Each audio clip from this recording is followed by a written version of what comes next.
টেন্ডারবাজি আর চাঁদাবাজির সাথে যুক্ত থাকে, তাহলে এই আইন দিয়ে কখনো দেশের মধ্যে শান্তি শৃঙ্খলা আনা সম্ভব না, ঠিক কিনা বলেন? কাজেই দেশের মধ্যে যদি শান্তি শৃঙ্খলা বজায় রাখতে হয়, এই দেশকে যদি একটি আদর্শ দেশ হিসেবে পরিণত করতে হয়, তাহলে তন্ত্র মন্ত্র সমস্ত কিছুকে বাদ দিয়ে খোদার জমিনে খোদার দিনকে খেলাফত ব্যবস্থা প্রতিষ্ঠা করার মাধ্যমে সম্ভব, ঠিক কিনা বলেন? যে এই খোদার জমিনে, বাংলার জমিনে 90% মুসলমানের দেশে ইসলামপন্থীরা যখন তারা ইসলামের পক্ষে কথা বলে, তখন যারা পশ্চিমাদের সংস্কৃতি অবলম্বন করে, নাস্তিকবাদের চিন্তাধারা নিজেদের মাথার মধ্যে অবলম্বন করে, তখনই তাদের শরীরের মধ্যে জ্বালা পোড়া সৃষ্টি হয়ে যায়। আর এই 90% মুসলমানের দেশে তারা ইসলাম বিদ্বেষী এজেন্ডা বাস্তবায়ন করার জন্য চেষ্টা করে, ঠিক কিনা বলেন? তাই তো দেখেন নাই, এই যে বিগত 2-3 বছর যারাই বাংলাদেশের মধ্যে ইসলাম প্রতিষ্ঠার চেষ্টা করেছেন, তাদেরকেই বাস রাজাকার আর জঙ্গির তকমা লাগিয়ে কারাগারের মধ্যে বন্দী করে রাখা হয়েছিল, ঠিক কিনা বলেন?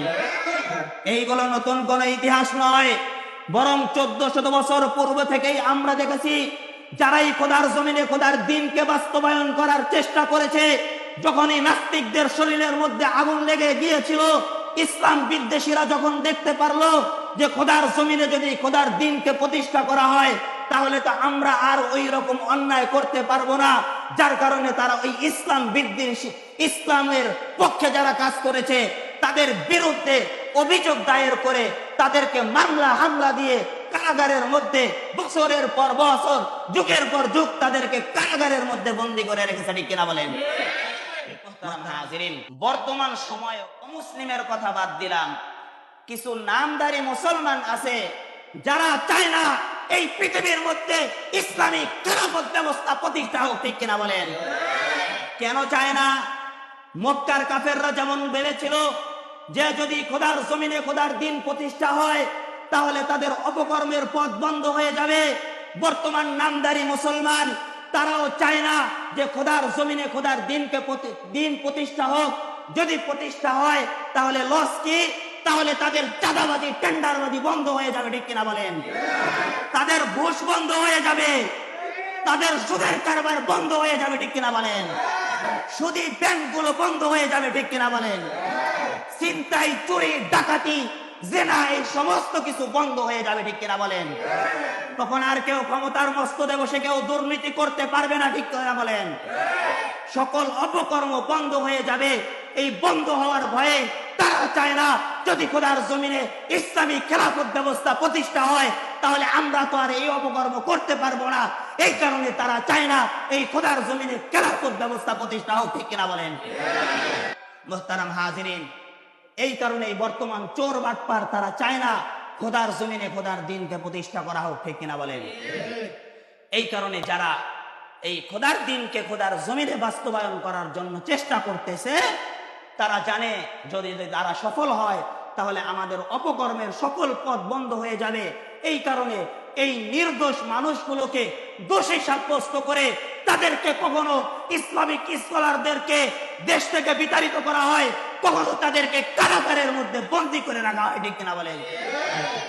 মুহতারাম হাজিরিন, এখনো যদি আপনারা না বুঝেন, খোদার জমিনে খেলাফত প্রতিষ্ঠা করার গুরুত্ব যদি এখনো না বুঝেন, তাহলে এতদিন আপনাদের মাথায় যারা কি বলে,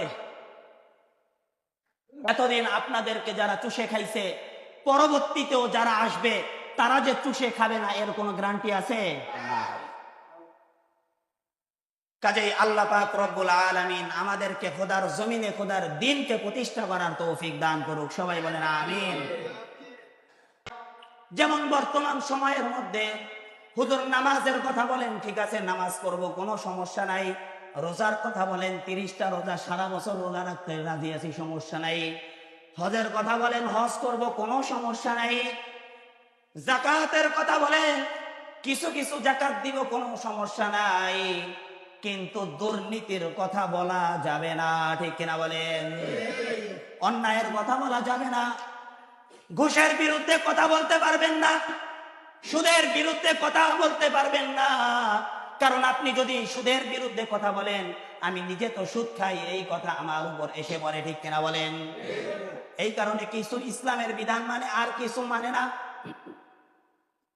আপনি সবকিছুই বলেন, কিন্তু জমিনের মধ্যে খেলাফত ব্যবস্থা প্রতিষ্ঠার কথা বলবেন না।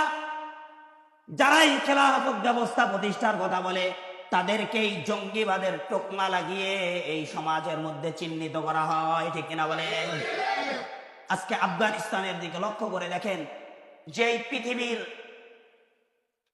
পাওয়ার শক্তি আমেরিকা 20 বছর পর্যন্ত লড়াই করে আফগানিস্তানের সাথে পরাজিত হয়েছে, যেই আফগানিস্তানের মধ্যে খেলাফত ব্যবস্থা প্রতিষ্ঠা করার মাধ্যমে আফগানিস্তান তাদের অর্থনৈতিকভাবে তাদের র্যাঙ্কিং আগিয়ে নিয়েছে, সব দিক থেকে আফগানিস্তানের অবস্থা তারা বাস্তবায়ন করে দেখিয়ে দিয়েছেন। শুধু আফগানিস্তান নয়, বরং পৃথিবীর পূর্ব থেকে পশ্চিম, উত্তর থেকে দক্ষিণ, পুরা পৃথিবীর মধ্যে যদি খেলাফত ব্যবস্থা প্রতিষ্ঠা করা যায়, তাহলে এই গোটা পৃথিবীর মধ্যে মুসলিম বলেন, হিন্দু বলেন, বৌদ্ধ বলেন, সবাই সবার ন্যায্য অধিকার বুঝে পাবে, ঠিক কিনা বলেন? কিন্তু যতদিন পর্যন্ত এই খেলাফত প্রতিষ্ঠা করা না হবে, ততদিন পর্যন্ত আপনি যত যাই বলেন না কেন, একদল আসবে, ওই দল কতদিন দেশটাকে চুষে খাবে, পরের দল আসবে, ওই দল এই ধারাবাহিকতা বজায় রাখবে। দেশের জন্য কেউ কখনো কাজ করে নাই এবং করবেও না, ঠিক কিনা বলেন?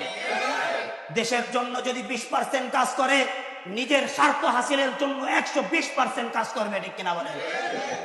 মুহতারাম হাজিরিন, তো আল্লাহ পাক রব্বুল আলামিন বলতেছেন যে কামা আনজালনা আলাল মুকতাসিমিন, তাফসীরে ইবনে কাসীরের মধ্যে দেখেন যে পূর্ববর্তী নবীদের উপর যখন কিতাবের বিধান বাস্তবায়ন করা হতো, তখন তারা পরস্পর শপথ করত। কি শপথ?